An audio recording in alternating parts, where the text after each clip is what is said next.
Hello there party peeps and welcome back to another video. Now today we are talking about the iPad and Apple Pencil again, but we are actually going to be reviewing Procreate. Now one of the fantastic features of Procreate is the ease of use and how easily you can rename and organise your artwork. Such for example here, all I need to do is tap on the artwork to rename it, which means that it's very easy to access software. I also really enjoy using it because it's very responsive and I really enjoy the way it feels to draw on it. It is lovely and the system is really well integrated, as you can see. It's incredibly easy to access your layer options simply by tapping or sliding, and then you have your opacity and your layer settings as well, which are incredibly easy to access in the drop down menu, and it's easy to change the visibility of your layer too. Drawing on it is a fantastic experience. It's very sensitive to the Apple Pencil and you can tell the development team put a lot of time into making sure the Apple Pencil responds incredibly well with the software. I have used other drawing apps on my iPad and not all of them respond as fantastically as the Apple Pencil as Procreate does. So it's a wonderful experience to use it, and it's incredibly simple to use all the different brush settings in any way you wish because they are very responsive, and you can change these things in your brush settings menu as to how responsive you want it to be to the Apple Pencil, so it's completely to your liking and you can customize the software as well, which is amazing. You have a lot of brush options in Procreate, as you can see, that come with the software, and you can easily install and implement your own. I really like the airbrush tools. I think they're really fun and very well put together to work with. I've used them for concept work pieces and mapping out backgrounds, and they are just very fun and very intuitive and responsive.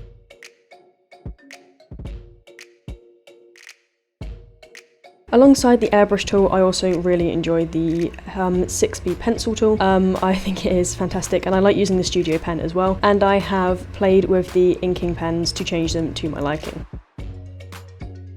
Also, you can add text in Procreate now. This was brought to us in Procreate 4, which is currently the latest version. We are waiting on Procreate 5, which should hopefully be arriving sometime this year.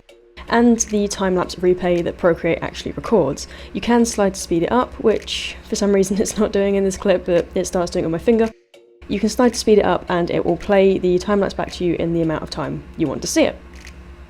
I think this is incredibly helpful if there was an idea that you'd drawn down and erased but you want to go back to it, you can easily find it. Now the Apple Pencil has tilt sensitivity and this is incredible. It's not showing up too well on my camera because I used a large brush, so when I did the tilt it was incredibly light, but with the pencil brushes it actually mimics a traditional pencil when you tilt it. And the tilt recognition, I believe, is to 45 degrees, and it behaves very much like an actual pencil, and Procreate's natural media brushes are insanely good. I love drawing with the 6B, I always do it, but the line art brushes work really well, and it is just an authentic traditional drawing experience when you use the traditional media tools. They're very responsive and absolutely incredible in my opinion.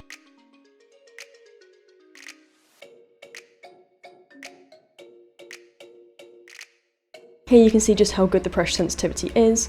It responds immediately to whatever I want to do, which makes sketching a very wonderful experience. And here I'm demonstrating another natural media brush. This is the Artist Chalk.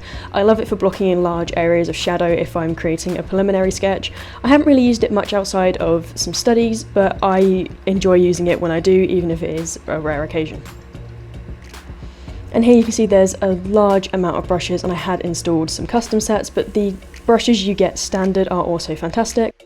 Here's the brush I use for line work, and as you can see it's incredibly responsive to the Apple Pencil, and you can see some jittery lines. I turned the smoothing off, you can turn it on anytime you like, but you can see it's very responsive to the Apple Pencil and a very nice tool to work with. Stacking the artwork is incredibly easy, and stacks work like folders. It just means it's a good way to organise all of your work into one place, and once again they are incredibly easy to name, and I keep all of my work in stacks. Exporting your time-lapse video is also incredibly easy. Here you can see I'm exporting the full-length video, and you also have the option to export it to 30 seconds, which means that it plays at sort of Instagram length, and you can choose where it's saved to. I save all of mine to the cloud to access on any device. Now here I really sped up one of my character sheets I've been working on. This is an example of how quick the 30 seconds one is.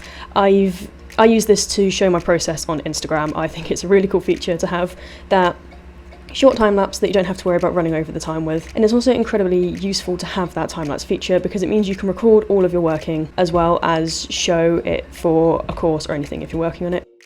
Here you can see an example of me using a lot of different traditional brushes while I'm working on some studies. So what do I think of Procreate overall? I think it's incredibly intuitive and a fantastic app. I think it might be the best drawing app I've managed to find. I've been testing quite a few out, and I will do a video testing out all of the drawing apps I can find soon. However, with these things said, it's time to talk about Procreate 5 and the downsides of Procreate, because believe it or not, there is a downside to everything, or I'm just really negative. So one of the downsides I think to Procreate is I found the brush customization a little bit overwhelming at first because I didn't really know how to use the arcs, and there are several people I know who have been confused when they initially got into Procreate by these features. The gestures are fantastic and I love them, but they take some time to learn and I don't know if they're in the tutorial. Something I would like to see improved upon in Procreate 5 is the selection.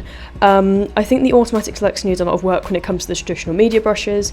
I use a 6B pencil a lot and it isn't fantastic for me. With that said, I do enjoy a lot of the other features in Procreate, and the only thing I would really ask for in Procreate 5 would be somewhat easier beginner user interface.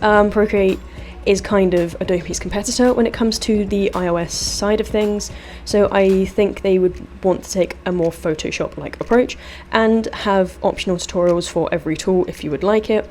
I think this could be something that could quite easily be turned off in the settings menu, but I think that is just me wanting something like that. Animation in Procreate is also something that happens. I haven't really done it. I was planning to more get a dedicated animation app, but I think 5 is definitely going to be improving upon animation. I don't see any reason why they wouldn't do that. And I honestly don't know where else they could go with 5. I feel like probably better vector tools will come in, but it's hard to say. I mean, text was the obvious one for 4, but now it seems to be more about streamlining the software from a very small sneak peek I've seen. I just can't wait for 5. I would love to see what's going to be improved. Overall, I think that it's an app that's just going to get better over time. It's not an app that started out broken and buggy like certain software. Adobe, I'm looking at you. Procreate is a fantastic, incredibly streamlined app, and honestly, I do wish it would come to Windows. I would love a computer version of Procreate, but I don't know if that will ever be a thing. But I would absolutely love to have that on my computer, as well as my iPad. I adore Procreate and the brushes. I think they are fantastic. So, overall, it's a fantastically intuitive app, probably the best drawing app for an iPad.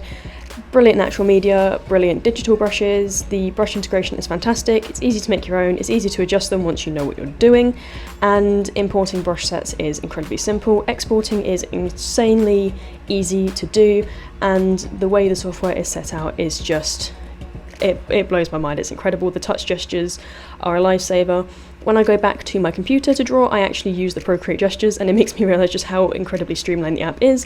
When I have to go back to using shortcut keys, I have to give them a round of applause for creating such an incredible, intuitive, and delightful app to work with. So that is all for now. Now I'm going to urge you to like and subscribe if you can. I'm trying to hit 200 by the end of the year, and we are so close to doing it. You guys have been incredible with your support, and I cannot thank you enough for it.